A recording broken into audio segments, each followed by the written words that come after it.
Bonjour à tous mesdames et messieurs et bienvenue à ce nouvel épisode d'Horreur Critique. Vous savez, il y a des films comme ça qu'on ne s'attend pas du tout à trouver, qui semblent tout droit tomber du ciel. J'étais dans un magasin HMV l'autre jour et je suis tombé par le plus grand des hasards sur une petite série B de science-fiction mettant en vedette Bruce Campbell dans le rôle principal. Au prix qu'il m'a coûté, j'espérais vraiment qu'il serait bon. Alors c'est parti pour Moontrap.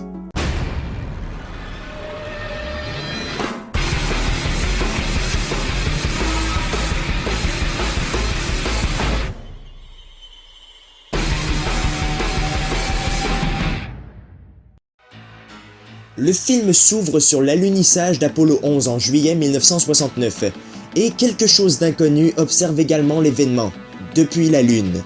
Des années plus tard, à l'heure d'une mission en orbite lunaire, deux astronautes, Ray et Jason, découvrent l'épave d'un vaisseau spatial. Ils en ramènent donc un étrange cocon ainsi qu'un cadavre humanoïde vieux de 14 000 ans. Et ce qui devait arriver arriva. Le cocon se transforme en extraterrestre cyborg et sème le chaos dans les laboratoires de la NASA.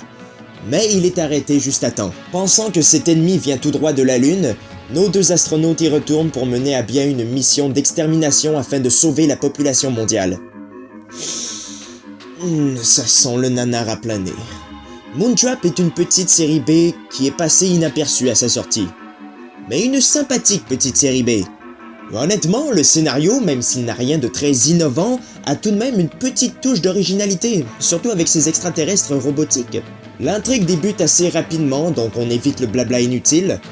On sent que le scénario est un petit peu facile, avec des ellipses et des sauts dans le temps qui sont un petit peu maladroits, mais bon, l'histoire est assez bonne et on peut se laisser charmer quand même, si on n'a pas de balai dans le cul bien sûr.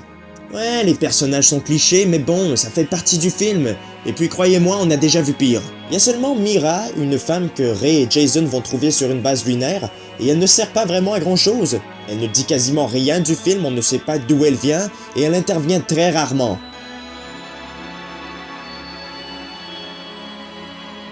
Et bien évidemment, c'est pour du sexe lunaire. Le sexe lunaire, un service d'escorte sponsorisé par Bruce Campbell, à seulement 385 000 km de la Terre. Venez nombreux, il y en a pour tout le monde. Il y a également des scènes très drôles avec le vieux sénile de professeur qui prône la paix. This is our chance to finally communicate with a non-human intelligence. We can't meet it with hostility.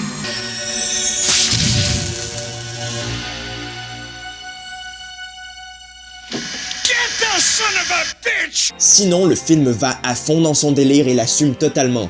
Il y a que pendant les 20 dernières minutes qu'on sent que ça devient un petit peu long et redondant, mais bon, justement, c'est à la fin, donc on ne souffre pas trop longtemps.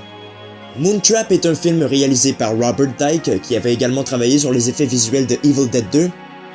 Ah, ce film, faudrait bientôt que j'en parle. Bientôt. Si le scénario avait su me plaire, la mise en scène par contre présente plusieurs problèmes.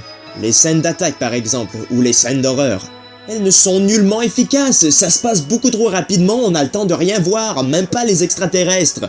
Enfin si, on peut les voir, mais jamais en entier. Budget du film oblige, je crois. Oh mais regardez-moi cette scène et essayez de ne pas rire.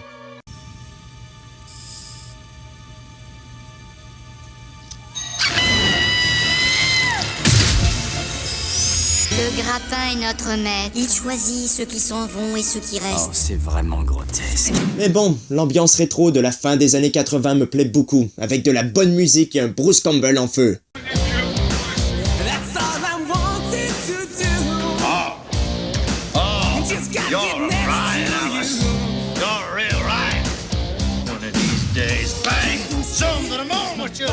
Mais quand même, ce film sait nous offrir des scènes assez glauques.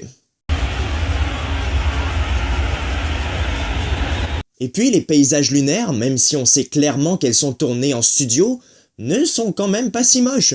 Non, en fait, visuellement, ce film s'en sort aisément. Sinon, la bande sonore est juste beaucoup trop nanardesque. Avoir eu un meilleur compositeur que Joseph De Luca, je crois que les scènes d'horreur auraient déjà plus de gueule. Les deux rôles principaux sont tenus par Bruce Campbell, qui joue Ray, ainsi que Walter Koenig, qui joue Jason. Campbell est toujours fidèle à lui-même. Il sait être sérieux quand il le faut et apporte une touche humoristique au film, et ça fait du bien. Et quant à Koenig, surtout connu pour son rôle de Chekhov dans la série Star Trek, colle très bien à son personnage, même si des fois on sent qu'il en fait un peu trop. Pour ce qui est des autres, ça vole pas très haut. On a Lee Lombardi qui joue Mira et qui est inexpressive du début à la fin. Ça fait partie du personnage, me direz-vous. Oui, c'est vrai, mais elle ne fout rien du film. Pour ce qui est des effets spéciaux, c'est pas du grand art, mais j'ai déjà vu pire. Moi j'aime bien le look des cyborgs.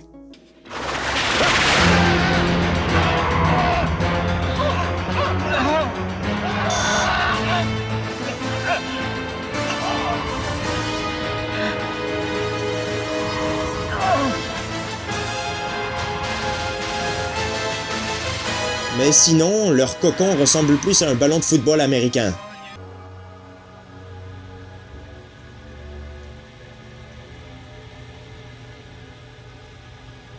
Moontrap est donc une petite série B très fun à regarder, même si c'est loin d'être un chef-d'œuvre.